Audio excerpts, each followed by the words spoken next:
أعوذ بالله من الشيطان الرجيم بسم الله الرحمن الرحيم الحمد لله الصلاة والسلام على رسول الله ثم أما بعد السلام عليكم ورحمة الله وبركاته. امام نووی رحمه الله در کتاب ریاض الصالحینش میگوید باب کراهیت الاکل متکئا، یعنی که باب در مسئله مکروه بودن خوردن با تکیه، یعنی انسان تکیه زده طعام بخورد، این مکروه است، این ناپسند و این کار خوب نیست. خب در این باره برایمان امام نووی دو حدیث ذکر میکند. حدیث یکم رقم 745 عن ابي جحيفة وهب بن عبد الله رضي الله عنه قال، یعنی که از ابی جحیفه وهب ابن عبدالله رضی الله عنه روایت است که گفت قال رسول الله صلی الله علیه و سلم، میگه پیغمبر صلی الله علیه و سلم گفت که لا آکل متکئا، یعنی نمیخورم من تکیه زنان، در حال تکیه بودن طعام نمیخورم.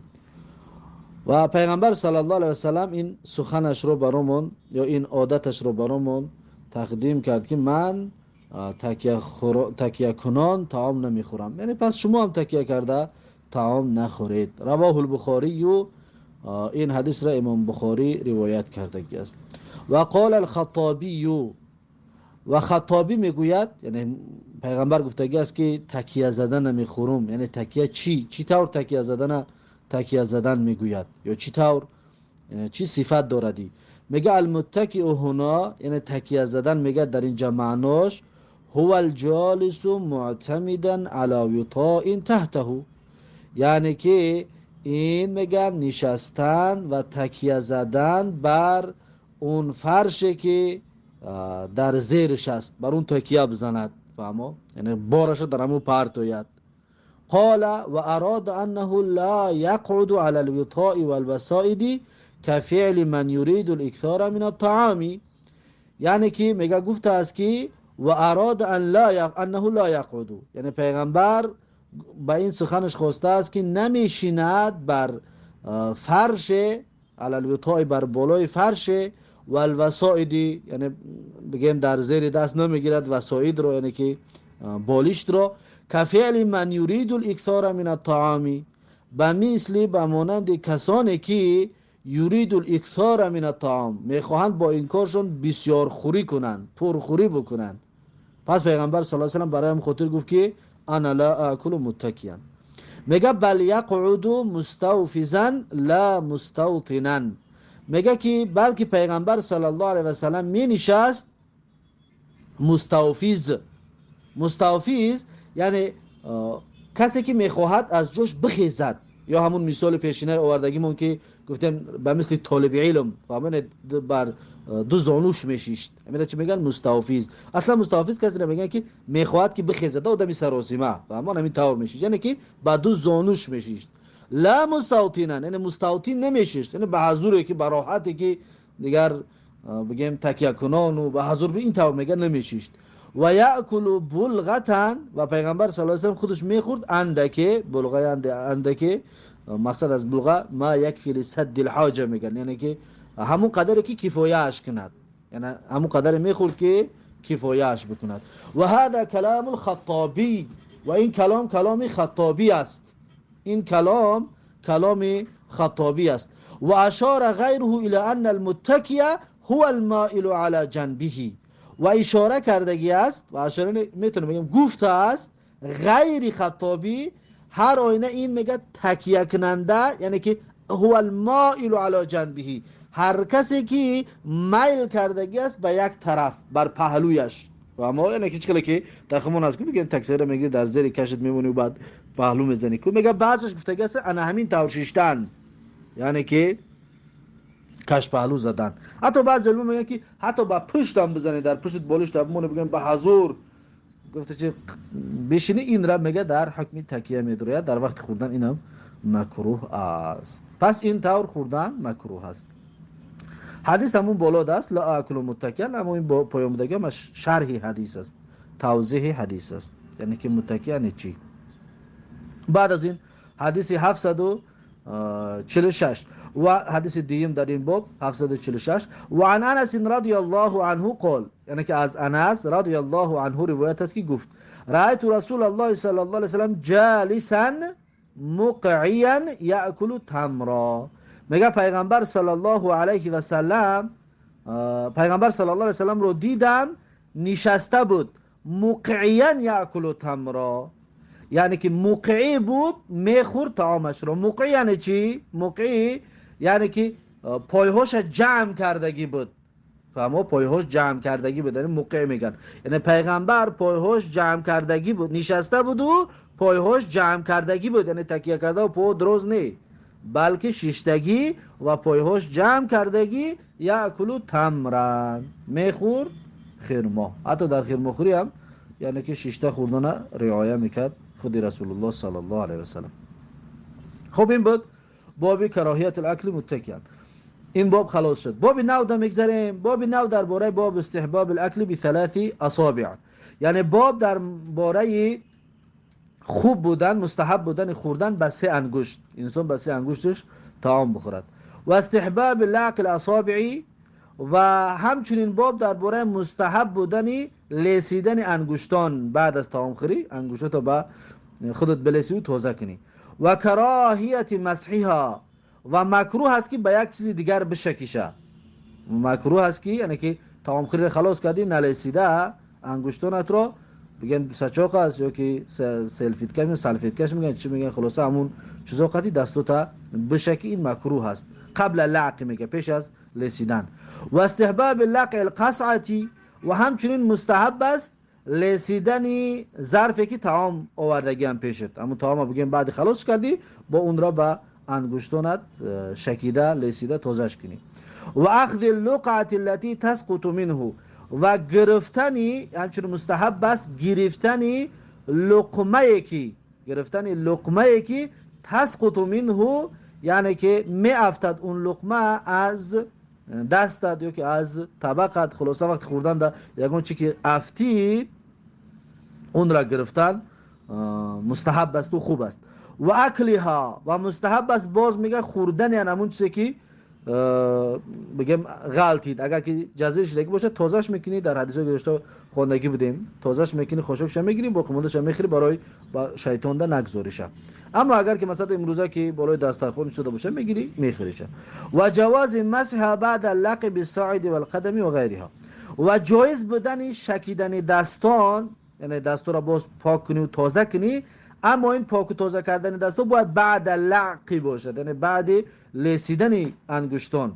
در چی بشکی؟ بساعدی، یعنی که با 2 ساعد، یعنی که بندی دستو دا بگیم بالاتر کنه، پایانتر کتیف، همین جا دا شکیدن، یا که طرف درون مثلا بعضی میشکن که وقتی دستتون همیشه تایک شده میشه که قاق میکنی که همتری. و والقدمی، یا که در رانهای پای ها، مثلا پا شتگی باشی دستت باشی در راه پای ها تام بشکی مشکل ندارد. و غیرهما، یا در غیر این چیز در دستاتو در پاد نه، مثلا ساچاق باشه با اون، یا که مثلا یگون چیز دست قاق کنک باشه با اون دستات قاق کنی، این خوب است و مستحب است.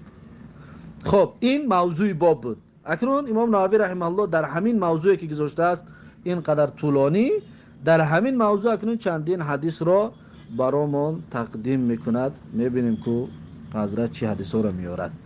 خب اولین حدیثی که در این باب آورده است حدیث 747 عن ابن عباس رضی الله عنهما قال، یعنی که از ابن عباس رضی الله عنهما روایت است که گفت قال رسول الله صلی الله علیه و سلم، میگه پیغمبر صلی الله علیه و سلم گفت که اذا اکل احدکم طعاما فلا يمسح اصابعه حتى يلعقها او يلعقها.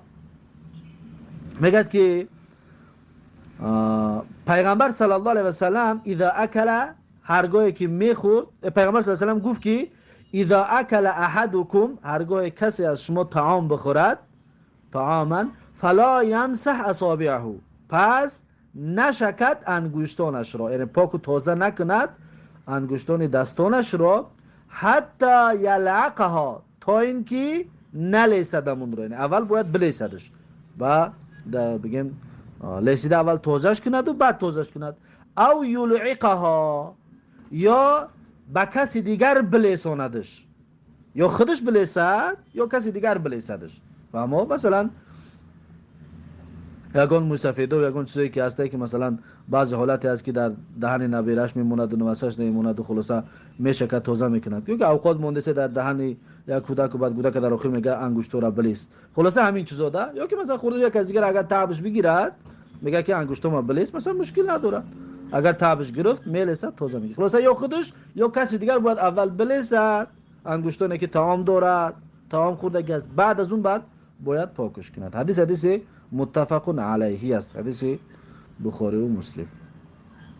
بعد از این حدیث دیومش حدیث 748 و عن کعب بن مالک رضی الله عنه قال، یعنی که از کعب بن مالک رضی الله عنه روایت است که گفت رأیت رسول الله صلی الله علیه و سلم یاکل بثلاث اصابع، میگه که دیدم پیغمبر صلی الله علیه و سلم رو میخورد با سه انگشتانش، با سه انگشتش پیغمبر صلی الله علیه و سلم طعام میخورد. فاذا فرغ لعقها، پس هنگامی که فرغ یعنی که طعام خوری را به پایان میرسونی، خلاص میکرد، لعقها یعنی که همون انگشتانش را میلیسید، پاک رو تازهش میکرد با لیسیدن. رواه مسلمون، این حدیث را امام مسلم روایت کرده است.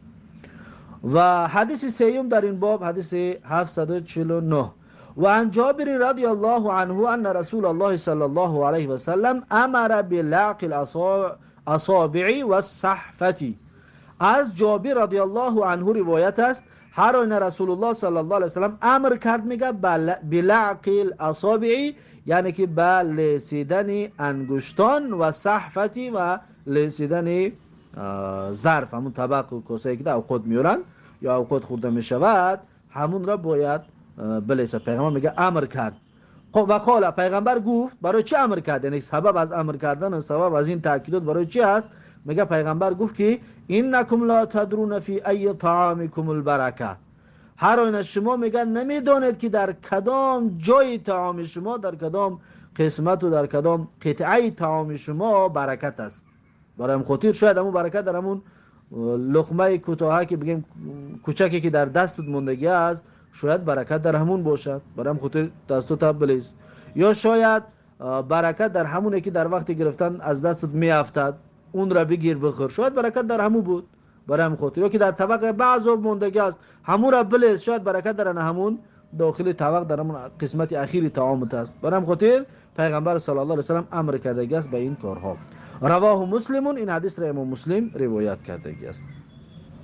خب حدیث بعدی، حدیث چهارم این باب، حدیث 750 از کتاب ریاض الصالحین و عنه ان رسول الله صلی الله علیه و سلم قال، یعنی که از جابر رضی الله عنه روایت است که هر آن رسول الله صلی الله علیه و سلم گفت که اذا وقعت لقمه احدکم، یعنی هرگاهی که افتد لقمه کسی از شما، کدومی از شما لقمتون در وقت خوردن بیافتد، فلیأخذها، پیغمبر صلی الله علیه و سلم میگه پس اون لقمه غلطیدگی را بگیرید، فلیومیت ما کان بها من اذن ولیأکلها، پس باید میگوید پاک کند اون چیزی که بود در همون غلطیدگی، من اذن، یکون خس و خوشو که مثلا در برای خس افتی، در برای زمین افتی که خاکالو چید کمتر، همون را فلیومیت، همون را پاک کند، ولی اکلها، بعد از پاک کردن همون غجدیاش همون لقمه غلطیدگی را میگه چکار کند؟ بخوردش. ولا یدعها للشیطانی، و این طعام افتیدگیش هم میگه برای شیطان نگذاردش، یعنی بخوردش که لقمه شیطان ملعون نشود. ولا یمسح یده بالمندیل، و پیغمبر صلی الله علیه و سلم میگه که و باید که پاک نکند دستانش رو انسان طعام خور، بالمندیل، با دستمال، یا که با چیزهایی که سچاق و چیزهایی که برای دست پاک کنی هست، با چیزهای وسیله های دست پاک کنی میگه دستش پاک نکند تا که حتی یلعق اصابعه، تا اینکه بلیسد انگشتانش را، یعنی اول باید بلیسد انگشتانش را، پسان بعد با سچاق و دستمال بعد پاک بکند. فانه لا یدری فی ای طعامه البرکه، زیرا اینکه میگه این انسان نمیداند که در کدام قسمتی طعامش، در کدام جای طعامش برکت است. برام خاطر حتی همون انگشتانش رو هم بلیسد. رواه مسلمون، این حدیث را امام مسلم روایت کردگی است. خب بعد از این حدیث پنجم این باب، حدیث 751 از کتاب ریاض الصالحین. و عنه ان رسول الله صلی الله علیه و سلم قال، یعنی که از جابر رضی الله عنه روایت است که پیغمبر صلی الله علیه و سلم گفت ان الشیطان یحضر احدکم عند كل شیء من شأنه. پیغمبر گفت که هر آینه شیطان یحضر حاضر می شود، احدکم در نزد هر یکی از شما، عند کل شیء در وقتی هر کار انجام دادن، من شأنه یعنی هر حالی که انسان باشد، در هر حال وقتی که انسان انجامش میتید شیطان میگه حاضر میشود، حضور پیدا میکند در همون حالتی که انسان میخواد یک کار انجام بتید. حتی یحضره عند طعامه، حتی میگه حاضر میشود شیطان در وقت طعام خوری انسان وقتی میخواد طعام بخورد شیطان نزدش میآید. فاذا سقطت لقمه احدکم فلیأخذها، پس پیغمبر برای میگه که هنگامی که افتید لقمه کسی از شما، کدام شما را لقمتون در وقتی خوردن در زمین افتید، فلیأخذها، پس باید اون لقمه را از زمین بگیرد. فلیمیت ما کان بها من اذن، پس پاک کند هر آن غژدیایی که در اون طعام افتیدگی طعام ده بود، اون غژدیاش پاک کند. ثم لیأکلها، بعد اون را باید بخوردش، همون طعام افتیدگی را. ولا یدعها للشیطان، اون شیطانی که در نزدش حاضر شدگی است این رو برای اون شیطان نگذارد، این رو باید خودش بخورد. فاذا فرغ فلیلعق اصابعه، پس هنگامی که خلاص کرد طعام خوردن را، طعام رو به پایان رسانید، فلیلعق اصابعه، پس باید بلسد انگشتانش را. فانه لا یدری فی ای طعامه البرکه، زیرا اینکه اون انسان نمیداند که در کدام قسمت طعامش برکت هست یا برکت بود. از این حساب تا بلسد انگشتانش را. رواه مسلمون، این حدیث را امام مسلم روایت کرده است. خب حدیث ششم این باب، و حدیث 752 حدیث ریاض الصالحین. و عن انس رضی الله عنه قال، یعنی که از انس رضی الله عنه روایت است که گفت کان رسول الله صلی الله علیه و سلم، میگه بود پیغمبر صلی الله علیه و سلم، اذا اکل طعاما، هنگامی که میخورد طعام را، لعق اصابعه ثلاثه، میلسید پیغمبر انگشتای سگانه اش را، همون انگشتی که برای طعام خوری استفاده میبرد، همون سه انگشتش رو میگم میرسید پیغمبر. و قال، و پیغمبر بعد از این میگفت اذا سقطت لقمه احدکم فلیأخذها، هنگامی که افتید لقمه کسی از شما، پس باید اون لقمه افتیدگی را بگیرد. ولیمیت عنها الاذى، باید پاک کند همون لقمه غلطیدگی را از خس و خاشاک، از غژدیایی که در اون چسبید از زمین. ولیأکلها، و باید اون لقمه افتیدگی را بخورد. ولا یدعها للشیطان، و باید اون را برای شیطان نگذارد. و امرنا ان نسلط القصعه، و میگه پیغمبر صلی الله علیه و سلم امر کرد ما را که ان نسلط القصعه، این که پاک کنیم، نسلط به معنای پاک کردن، یعنی پاک کنیم قصعه را، همون چرا، همون ظرف رو، همون طبق را. اما این نسلوته با پاک کردن به انگشت میگن، یعنی بگیم بعد تمام میخوری خلاص میکنی، بعد بگیم با انگشتات بگیم میشکی کو، رنگ لیسیدگی بری میشکی، انمو را میگن سالت، فهمو؟ امو را میگن سالت. پس نسلوت القصعه، باید ما با انگشتمون بعد خوردن تا میگه همون طبقه چکار کنیم، با انگشتمون بشکیم و بلسیم. و قال، و پیغمبر صلی الله علیه و سلم گفت، میگه انکم لا تدرون فی ای طعامکم البرکه، شما نمیدونید که در کدام قسمت طعام شما برکت است، برای همین خاطر این کارا گفت بکنید. رواه البخاری، رواه مسلمون، این حدیث را امام مسلم روایت کرده است. بعد از این آخرین حدیث این باب، حدیث 753 از کتاب ریاض الصالحین.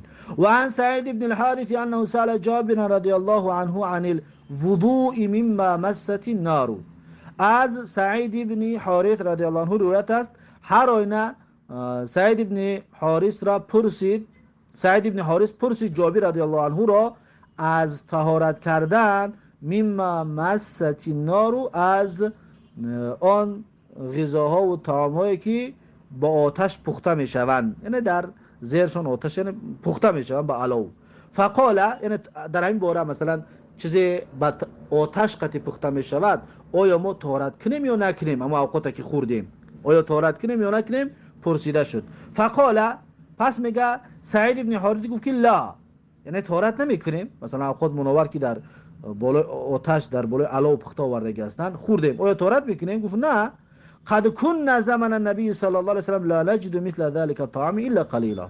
میگه واقعا بودیم ما در زمان پیغمبر صلی الله علیه و سلم پیدا نمیکردیم مثل آن طعام را، یعنی مثل آن طعامی که در بالای آتش پختگی باشد، این طعامی بگم با لذت و با کیفیت را پیدا نمیکردیم الا قلیلا، یعنی این گاه گاه پیدا میکردیم طعام گرمکه با لذت را. فاذا نحن وجدناه، پس هنگامی که میگه ما همین طعام را پیدا میکردیم، همین خیلی طعام بالای آتش پختگی را، لم یکن لنا منادیل، پس میگم ما دست پاک کنک ها نداشتیم، یعنی که دستمال و سلفیتکه خلاصه همین چیزا ما نداشتیم، الا اکفنا و سواعدنا و اقدامنا، مگر اینکه میگه بود اکفنا یعنی کفای دستامون، کفای دستامون بود، و سواعدنا یعنی که ساعدهای همون بود، یعنی که میگم بند دست، از بند دست بالاتر، از کتف پایینتر و از بند دست از اورنج بالاتر، خلاصه همین جای دستامون بود و اقدامنا و قدمهای همون بود، یعنی بالای رانهای پای همون بود. در حدیث پیشین گفتیم که یعنی که یا در ساعدش در زیر کش پاک میکنه یا که در چی در قدم پاش.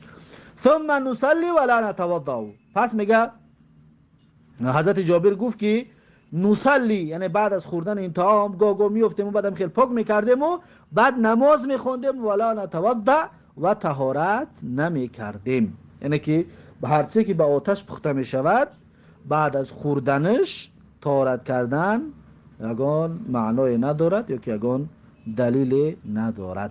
خب رواه البخاری، و این حدیث را امام بخاری رحمه الله روایت کرده که است. خب با همین این باب طولانی هم با آخر رسید.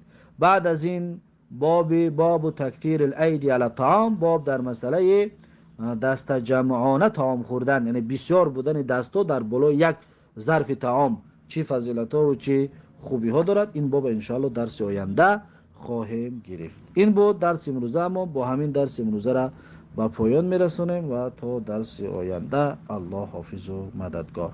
السلام علیکم و رحمت الله و برکاته.